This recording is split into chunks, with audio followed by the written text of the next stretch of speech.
को देश भर के सामने शर्मसार करने का काम किया। एक ऐसा अमानवीय चेहरा बिहार के प्रशासन का देखने को मिला, जहां पर लोग अपने न्याय की गुहार लगाने, अपने अधिकारों की लड़ाई मोबाइल आप नीचे कीजिए तो हमारी अपने आप नीचे चल जब जाते हैं तो किस तरीके से उन्हें बिहार की सरकार गोलियों से भूनती है, उसका ये जीता जागता उदाहरण है। हमारा आइडिया नहीं दिख रहा था, हम क्या करें। मानिक जी के सुपुत्र सोनू, जो इस आंदोलन में शरीक भी नहीं थे, यकीनन एक बड़ा आंदोलन चल रहा है। जिस तरीके से बिजली विभाग में अनियमितता चल रही है, प्रदेश भर के लोग उससे आक्रोशित हैं। पर उस दिन की एक ऐसी घटना, एक ऐसा नौजवान लड़का जो कि उस आंदोलन में शरीक भी नहीं था और जो सिर्फ अपने बड़े भाई को लेने, ताकि वो सकुशल घर आ जाए, सिर्फ उनको लेने गया था। और उसमें भी उसने इस बात का इंतज़ार किया कि जब तक माहौल शांत नहीं होता है तब तक वो अंदर नहीं घुसा उसमें। जब सारे हालात शांत हुए उसके बाद वो अपने भाई को लेने वहाँ पर गए। और शांत माहौल में जिस तरीके से बिहार प्रशासन के द्वारा गोली चलाई गई और एक नौजवान निर्दोष की इसमें हत्या कर दी गई, इसकी जिम्मेदारी किसकी बनती है? ये सवाल आप सब बुद्धिजीवी वर्ग से आते हैं और लोकतंत्र का चौथा स्तंभ है आप लोग। ये सवाल मैं आप लोगों के लिए भी छोड़ता हूँ कि आप लोग बताएं कि भैया इसमें किसकी जिम्मेदारी बनती है, किसकी जवाबदेही बनती है।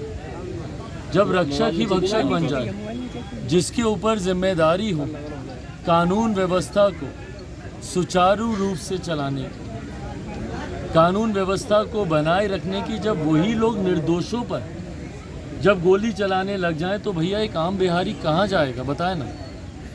और इसीलिए ये सवाल मुख्यमंत्री नीतीश कुमार जी से भी बनता है, क्योंकि मुख्यमंत्री होने के साथ साथ हमारे प्रदेश के वो गृह मंत्री भी हैं। जवाब दें मुख्यमंत्री नीतीश कुमार जी कि आपके प्रशासन के लोगों को किसने अधिकार दिया कि आप निर्दोषों पे आप गोली चलाएं?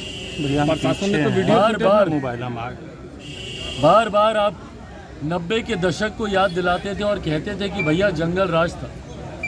आज उसी जंगल राज के साथ आपने हाथ मिला लिया और बिहार में एक महाजंगल राज ऐसा कायम किया है जहां पर अब तो निर्दोषों के ऊपर गोलियां चलने लग गई। इस सरकार के पास है समाधान किसी समस्या का? छात्र सड़क पर उतरते हैं तो लाठी चलाई जाती है, शिक्षक उतरते हैं तो लाठी चलाई जाती है, मोबाइल नीचे कीजिए ना, हम कर लेते तो लाठी चलाई जाती है, किसान सलाहकार उतरते हैं तो लाठी चलाई जाती है। अलग अलग वर्ग के लोग, पासी समाज के लोग, अलग अलग वर्ग के लोग जब अपने अधिकारों के लिए सड़क पर उतरते हैं तो लाठी चलाई जाती है। और अब हद इस बात की हो गई कि लाठी के साथ साथ आप गोली भी चला रहे। ये गोली लाठी की सरकार जो बिहार में मुख्यमंत्री नीतीश कुमार जी के नेतृत्व में बन चुकी है, तो भाई मुख्यमंत्री बता देना, अगर यही इनकी न्याय की प्रक्रिया है तो कानून की सारी धाराएं बिहार से समाप्त कर देनी चाहिए। आईपीसी की सारी धाराएं समाप्त कर दें। सिर्फ एक नीतीश राज यहाँ पे चलेगा और नीतीश राज के तहत आप पर लाठियाँ चलाई जाएंगी और उसके बाद भी अगर आम बिहारी खामोश नहीं हुए तो उनके ऊपर गोली चलाकर उनकी हत्या कर दी जाएगी। बताइए, सीधा यहाँ कपार में गोली मारी गई है। सर, उन लोगों कौन सी कानून की धारा बोलता है कि भैया आप इस तरीके से आप कपार में आप गोली चलाएंगे? बहुत अगर अराजकता की परिस्थिति भी है, इनके लिए भी भैया नियम बने हुए हैं। बहुत अराजकता की स्थिति है, लाठी चार्ज ये लोग करते हैं। कितने लोगों के सर फोड़ते हैं, कंधे टूटते हैं लाठी चार्ज में भी। कमर से नीचे लाठी चलाने का, गोली चलाएंगे आप तो पैर पे आपको गोली चलानी है अगर बहुत अराजक कोई अगर परिस्थिति उत्पन्न होगी। और उस दिन कौन सी ऐसी अराजक परिस्थिति उत्पन्न हुई थी? और माहौल शांत होने के बाद सोनू गया था वहाँ, जहाँ गिनती के लोग उस वक्त वहाँ पे मौजूद थे, हालात सामान्य हो चुके थे। उसके बाद आप चुन चुन कर आप गोली चला रहे हो और सीधा आप कपार में आप गोली मार रहे हो। ये है बिहार में आपकी कानून व्यवस्था। इसको आप बोलेंगे कि भैया आप जंगल राज का विकल्प बनकर आए थे? इससे बड़ा जंगल राज क्या होगा जहाँ पे आम निर्दोषों के ऊपर आप इस तरीके से गोली चला रहे हैं। ठीक है ना।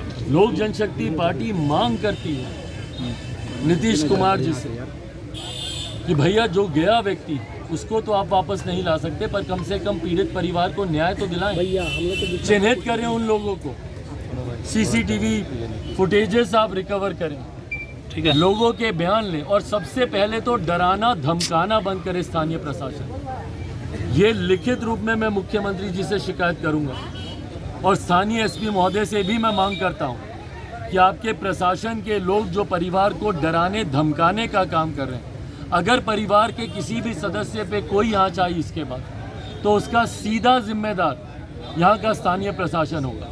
और एक एक आदमी का नाम लिखकर मैं मुख्यमंत्री नीतीश कुमार जी के पास भी मैं दूंगा, क्योंकि प्रदेश के गृह मंत्री हैं। और साथ ही में मैं केंद्र सरकार, केंद्रीय गृह मंत्री आदरणीय अमित शाह जी से भी लिखित रूप में हम लोग मांग करेंगे कि इस घटना की उस स्तरीय जांच कराएं, संभव हो तो सीबीआई से जांच करवाई जाए।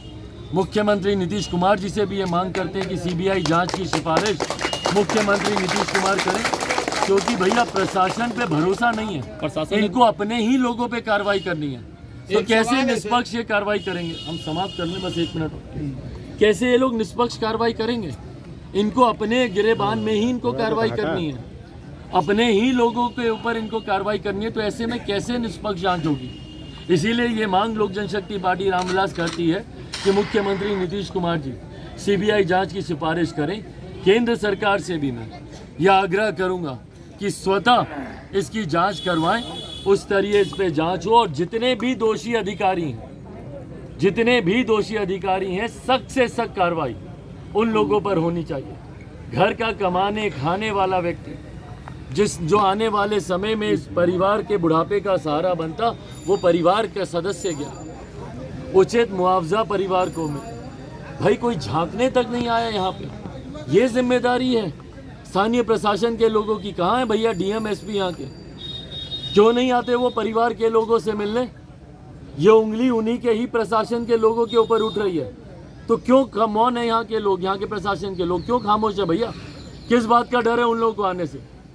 और उन लोगों के नाम लिखित रूप में जाएंगे, और अगर राज्य सरकार अगर इस पे नहीं जागी तो केंद्र सरकार से भी हम लोग आग्रह करेंगे कि इसकी जांच हो। इसके